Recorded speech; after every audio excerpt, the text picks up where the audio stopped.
ना आपकी पूजा जानता हूं, ना आपका पाठ मालूम है, ना गंधक अक्षत पुष्प आपको समर्पित कर पाता हूं। हे मां, फिर भी मेरे ऊपर अपनी कृपा दृष्टि बनाए रहे। देवी कहने लगे, बेटा गच्छे तुम अयोध्या महाभागम कुर्राजे कुल उच्चतम। जाओ बेटा, अयोध्या में राज करो।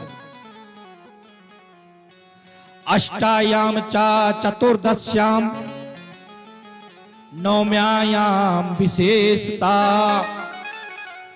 मम पूजा प्रकृत्यम बलिदान विधानता। बेटा अष्टमी, चतुर्दशी और विशेषकर नवमी तिथि को मेरी विधि प्रकार से पूजन करना। और यदि तुम पूजा करते रहे बेटा और मेरी प्रतिमा स्थापित करो अयोध्या में, विधि पूर्वक तीनों समय मेरी पूजा करते रहना। शरत काले मम पूजा कर्तव्या मम सर्वदा नवरात विधानेन भक्ति भावानि युतेन चा। बेटा शरत काल में सर्वदा नवरात्र विधान के अनुसार भक्ति भाव से युक्त होकर पूजा करना।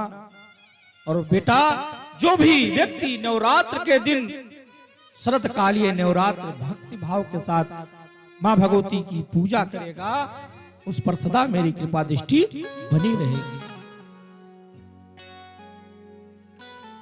इस प्रकार माता जी ने भगवती के आशीर्वाद से सुदर्शन अपनी माता मनोरमा और शशिकला को लेकर दहेज के द्वारा जो मिला था, रथ, हाथी, घोड़ा, दास दासियों को लेकर अयोध्या पहुंचे। वहां पर मंत्रियों ने, नगर वासियों ने सुदर्शन का भक्ति भाव से आदर सत्कार किया। सभी मंत्रीगण वंदनवान करने लगे, वेद मंत्रों का उच्चाटन होने लगा, नगरवासी पुष्प की वर्षा करने लगे। सुदर्शन राजभवन पहुंचकर सर्वप्रथम अपनी प्रथम शत्रुजीत की माता के पास जाकर प्रणाम करते हैं और कहते हैं, हे मां, माता जी ने, मैंने नहीं, माता जी ने भाई को और नाना को मार दिया। मां ने कहा, बेटा इसमें तुम्हारी गलती नहीं है। शत्रुजीत की माता ने अपनी आंखों से आंसू पोंछते हुए कहा, बेटा मुझे बहुत दुख है कि मेरे पिता और मेरे पुत्र ने तुम्हारे साथ बहुत दुर्व्यवहार किया। बेटा तुम्हारे नाना का वध किया, लेकिन लाल उस समय मैं कुछ कर नहीं सकती थी, मैं विवश थी। माता लीलावती ने कहा, बेटा इसमें तेरा दोष नहीं है। जितना अधिकारी मेरा बेटा शत्रुजीत था, बेटा अयोध्या पे उतना अधिकार तेरा भी था, लेकिन स्वार्थवश मेरे पिता ने अत्याचार किया और उस अत्याचार का दंड उसे भगवती ने दिया। इसलिए बेटा तू राज कर, मेरा आशीर्वाद सदा तेरे साथ है। लीलावती ने कहा, बेटा कुर्राजम महाभाग्य प्रजापालम सोव्रतम भगवता प्रसादेने प्राप्त में डेंडकम। बेटा तुम राज करो और प्रजा का पालन करो, भगवती की कृपा से तुम्हारे सब अकंटक कष्ट दूर हो और तुम अकंटक राज करो। माता लीलावती का आशीर्वाद प्राप्त कर सुदर्शन ने ज्योतिषों को बुलाकर भगवती माता की पहले स्थापना की, मूर्ति की, अष्टभुजी माता का स्थापना किया, विधिवत पूजन किया, व्रत किया। और उसी समय कौशल देश में अंबिका ने के नाम से, कौशल देश अंबिका के नाम से विख्यात हुई। आप लोग जब भी जाएं अयोध्या में छोटी छावनी माता का दर्शन करें, जिसको छोटी देवकाली कहा गया है। क्यों भैया, बोलो छोटी देवकाली मैया की जय।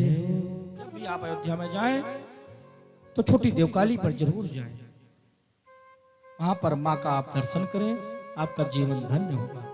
फैजाबाद में बड़ी देवकाली है, अयोध्या में छोटी देवकाली है। ये माना जाता है कि ये राजा की कुल देवी रही है। वहां पर लेख मिला है कि छोटी देवकाली महाराजा राजा रघु के जमाने से कुल देवी रही है। तो एक बार प्रेम से बोले छोटी देवकाली की जय, अयोध्या धाम की जय। सुदर्शन ने राज प्राप्त की और सभी राजाओं ने अधीन महाराज रघु और राम की तरह ही प्रजा का पालन किया। महाराज सुबाहु ने भी काशी में जाकर शुभ मुहूर्त बिचरवाकर विधि विधान से देवी की प्राण प्रतिष्ठा की, यज्ञ किया और माता रानी वहां प्रकट हुई।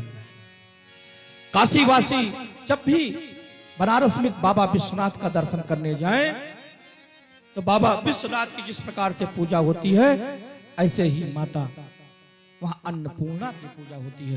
बोलो अन्नपूर्णा मैया की जय, बोलो अन्नपूर्णा मैया की जय।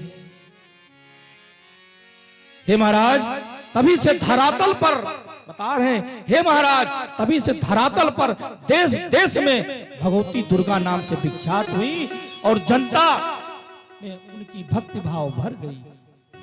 और उस समय संपूर्ण भारतवर्ष में सभी वर्ण के लोग भक्ति भाव से मां भवानी की पूजा करते हैं।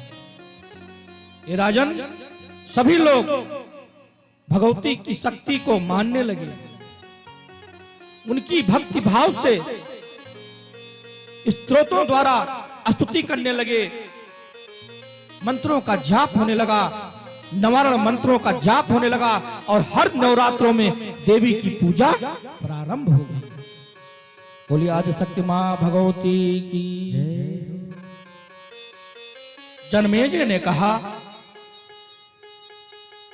कि प्रभु, नवरात्र विशेषकर शारदीय नवरात्र पूजन में किस दिन और किस व्रत और कैसा पालन करना चाहिए, क्योंकि नियम जानना जरूरी है। व्यास जी ने कहा, बेटा, जन कल्याण के लिए बड़ा अच्छा प्रश्न किया है। राजा ध्यान से सुनो। सुनो राजम परवच्छामि नवरात्र व्रते शुभम शरत काले विशेषण कर्तव्य विधि पूर्वकम। व्यास जी कहने लगे, हे राजन, अब मैं पवित्र नवरात्र के विषय में बतला रहा हूं, उसे ध्यान से सुनो। शरत काल के नवरात्र में विशेषकर यह व्रत सबको करना चाहिए। बसंत ऋतु के नवरात्र में भी इस व्रत को करना चाहिए। अमावस्या आने तक व्रत के पूजन हवन की सामग्री एकत्र करना चाहिए। सभी सामग्री एकत्र हो जाने के बाद में किसी समतल भूमि पर प्रतिपदा के दिन उस स्थान पर गाय के गोबर से लेपन करना चाहिए। फिर एक सुंदर मंडप बनाए, उसके ऊपर चंदवा लगाए लाल लाल, जिसको हम चौरस भी कहते हैं। वेदी का निर्माण करें, देवी के तत्वों को जानने वाला सदाचारी